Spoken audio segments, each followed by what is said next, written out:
Какво става, пичове? Днеска съм сложил едно клипче с мотора. Това видео най-вероятно ще е последното с КТМ-а, с този КТМ, понеже ще го продавам.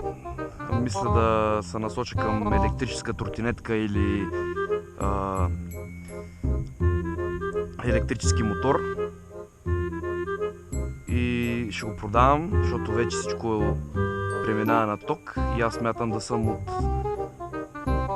тези хора, които помагат на природата и Ти мръдна ли бе, брат? Ще минавам на друг мотор.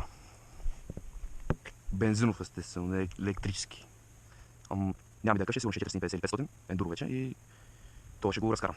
Този клип няма да се стои само от едно каране, ами от различни карания през годините с различни хора. Надявам се да ви хареса. 24 часа, стоп, разхватам за 24 часа. Ти се моля да са на нашата маса. Кай често лежал да си 24 часа. 24 часа. Много тънкави истории се носят в махлата ми. Само тънкави мъжкари, ето това е средата ми. Пъстим коня по капака, ето това е колата ми. Кеша мистериозен, пази в тайна играта ми. Много тънкави играчи тук бяха изпалени. Тънкави разлики, ама знам, че са манени. Ако се отбъркат, няма бъдат пожарени. Ще влязат въгъл.